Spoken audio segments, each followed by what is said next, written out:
दोस्तों, ये हम सब के लिए बड़े गर्व की बात है कि देश की सबसे पहली और सबसे पुरानी राजनीतिक दल, जो एक राजनीतिक दल नहीं है, जिसने आज के भारत का नींव रखा है, उस पार्टी का हम स्थापना दिवस मना रहे हैं। ये हमारे लिए गर्व की बात है।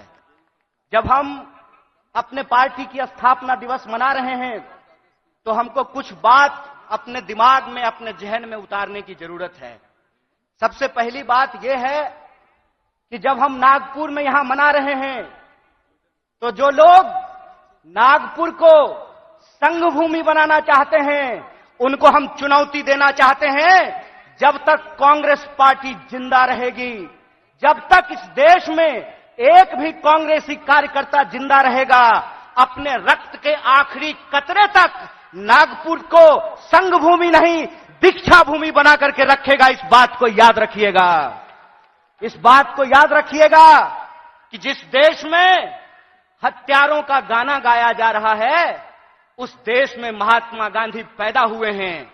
और महात्मा गांधी ने जिस पार्टी को बनाया है, जब तक वो पार्टी जिंदा रहेगी, तब तक आप इंसान को इंसान से नहीं लड़ा सकते हैं। हम बोलते रहेंगे, रघुपति राघव राजा राम, पतित पावन सीताराम, ईश्वर अल्लाह तेरो नाम, सबको सन्मति दे भगवान। हम यह तराना गाता रहेंगे। इस बात को याद रखिएगा। और जब आज हम पूरे देश को यह संदेश देना चाहते हैं भारतीय राष्ट्रीय कांग्रेस की तरफ से कि हैं तैयार हम, तो किस बात के लिए तैयार हैं हम तैयार हैं इस देश के संविधान की रक्षा करने के लिए। आप तैयार हैं कि नहीं हैं? इतनी जोर से आवाज लगाइए कि यह आवाज नागपुर से दिल्ली तक पहुंचनी चाहिए। आप तैयार हैं कि नहीं हैं? हम तैयार हैं इस देश की जमहूरियत को बचाए रखने के लिए। हम तैयार हैं इस देश में कमरतोड़ महंगाई को समाप्त करने के लिए। हम तैयार हैं इस देश के नौजवानों को रोजगार मुहैया कराने के लिए। हम तैयार हैं महिलाओं के ऊपर होने वाले अत्याचार को समाप्त करने के लिए। हम तैयार हैं आजाद देश में आजादी की रक्षा के लिए। हम तैयार हैं, यह हमारा संकल्प है। और जब हम इस संकल्प को दोहरा रहे हैं तो एक चुनौती भी हम लोगों को समझना पड़ेगा भाइयों। चुनौती यह है कि आप में से बहुत सारे लोगों को एक अनुभव हुआ होगा कि जब आप किसी पॉकेटमार को ट्रेन में पॉकेटमारी करते हुए पकड़ लेंगे तो पॉकेटमार इतना चालाक होता है कि वही जोर से चोर चोर चिल्लाना शुरू कर देता है। बोलिए, होता है कि नहीं होता है? आज हमारे साथ इस देश की सबसे पुरानी पार्टी, इस देश को आजादी दिलाने वाली पार्टी, महात्मा गांधी की पार्टी, पंडित जवाहरलाल नेहरू, सुभाष चंद्र बोस, मौलाना अबुल कलाम आजाद, सरदार वल्लभ भाई पटेल, एनी बेसेंट, सरोजिनी नायडू की पार्टी के साथ भी यही हो रहा है कि हमने चोर को चोरी करते हुए फिर से पकड़ लिया है। हमने इनको अंग्रेजों के साथ चाय पर चर्चा करते हुए देखा था, तो जो चाय बेचने की बात करते थे, हमने उनको देश बेचते हुए रंगे हाथ पकड़ लिया है। और जब हमने उनको देश को रंगे हाथ बेचते हुए पकड़ लिया है, तो पॉकेटमार को जब पकड़ लीजिएगा तो वो चोर चोर चिल्लाने लगेगा। वो कहते हैं कि कांग्रेस इस देश में भ्रष्टाचार लेकर के आई। एक सवाल हम पूछना चाहते हैं, आज आप कांग्रेस के नेताओं के घर पे ईडी भेजते हैं। परसों जया शाह के पिताजी से वही कांग्रेस का नेता अगर फोन पे सेटिंग कर ले तो वो ईडी जो है अपना रास्ता कैसे भूल जाती है, वो पता कैसे भूल जाती है? इसका मतलब यह है कि जो पार्टी देश की पार्टी है, उस पार्टी को देश के आम लोगों के नजर में बदनाम किया गया है। और देश के आम लोगों के नजर में इसलिए बदनाम किया गया है कि अगर आप कांग्रेस के प्रति अपनी भावना छोड़ देंगे तो देश में कोई आपकी बात करने वाला नहीं रहेगा। इस बात को याद रखिएगा।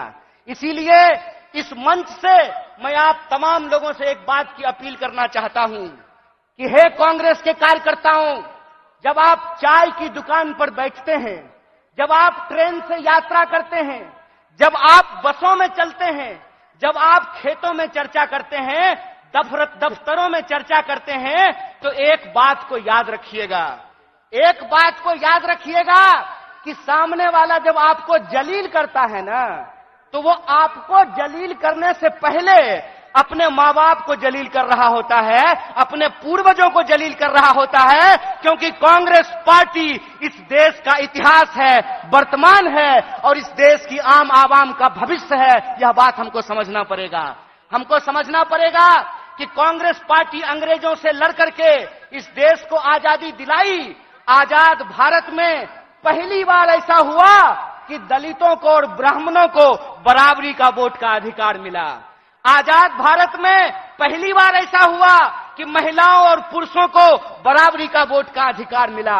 आजाद भारत में पहली बार ऐसा हुआ कि राजे राजवाड़ा का वोट भी एक और नाली में उतर करके गटर साफ करने वाले का भी वोट एक, ऐसा भारतीय राष्ट्रीय कांग्रेस स्थापित करके आई। मैं कहता हूं कि जिस पंडित जवाहरलाल नेहरू को लोग आज संसद में खड़ा होकर के गालियां देते हैं, याद रखना मेरे दोस्त, अगर पंडित जवाहरलाल नेहरू नहीं होते तो झूठ ही सही तुम ये बात आज बोल नहीं पाते कि एक चाय बेचने वाला भी देश का प्रधानमंत्री बन सकता है। कांग्रेस का इतिहास ये है कि हम इस देश की आम आवाम के लिए लड़े थे, लड़े हैं और लड़ेंगे। इसीलिए माननीय मल्लिकार्जुन खड़गे साहब अपने 50 साल के राजनीतिक इतिहास में एक कांग्रेस के आम कार्यकर्ता से भारतीय राष्ट्रीय कांग्रेस के राष्ट्रीय अध्यक्ष बने हैं। यह है कांग्रेस पार्टी का लोकतांत्रिक इतिहास, यह है इस देश का इतिहास। इसीलिए आप तमाम कार्यकर्ताओं से मैं अपील करना चाहता हूं कि आज जो देश की हालत है, जिस तरीके से किसान आत्महत्या कर रहे हैं, जिस तरीके से हर घंटे नौजवान आत्महत्या कर रहा है, इसीलिए हमको इस संकल्प के साथ चलना पड़ेगा कि ये हमारी कांग्रेस है, हम सब की कांग्रेस है, यह हमारा देश है, हम सब का देश है और इसको बचाने के लिए अपने शरीर के आखिरी खून के बूंद तक हमको संघर्ष करना पड़ेगा। तो आप बताइए, चुनावी हार जीत अपनी जगह पे है, देश बचाने के लिए, संविधान बचाने के लिए, सबको शिक्षा के लिए, सबको काम के लिए आप तैयार हैं कि नहीं हैं? अगर आप तैयार हैं तो आखिरी बात बोल करके मैं अपनी बात को खत्म करूंगा। हमारी रगों में उन पूर्वजों का खून बहता है जिन्होंने इस देश को अंग्रेजों की 200 साल की गुलामी से आजादी दिलाई थी। जब हमारे पुरखे अंग्रेजों की टैंक से नहीं डरे, जब हमारे पुरखे बलिदानियों का इतिहास बनाया, जब हमारे पुरखे फांसी के फंदे को हंसते हंसते चूम लिया, तो तुम एक बात जान लो भाई, तुम्हारा जो फ्रंटल ऑर्गेनाइजेशन है ना, ईडी और सीबीआई, उससे हम घड़ी घंट नहीं डरने वाले हैं। आप लोग डरने वाले हैं क्या? तो इस देश की बचाने की लड़ाई में सबको शिक्षा के लिए, सबको काम के लिए और इस देश के हर आवाम को बराबर के आत्मसम्मान के लिए आप संघर्ष करेंगे कि नहीं करेंगे? अगर हम पूरी तरह से संघर्ष करेंगे तो आखिरी अपील के साथ, आखिरी बात के साथ अपनी बात खत्म करता हूं कि कहते हैं कि कैसे आकाश में सुराख नहीं हो सकता, एक पत्थर तो तबीयत से उछालो यारो। अगर कांग्रेस का एक एक कार्यकर्ता आज भी गांधी को अपने दिलों में बसा करके सड़कों पे निकल जाए तो इनको हम सिर्फ हराएंगे नहीं, बल्कि एक नए भारत के सपने का निर्माण करेंगे। इन्हीं शब्दों के साथ एक बार पुनः अपने पूरे नेतृत्व को धन्यवाद अदा करते हुए और हमारे नेता मुकुल जी को धन्यवाद अदा करते हुए आप सबका धन्यवाद अदा करते हुए अपनी बात को खत्म करूंगा। शुक्रिया। इनकलाब जिंदाबाद। जय हिंद, जय भारत, जय कांग्रेस।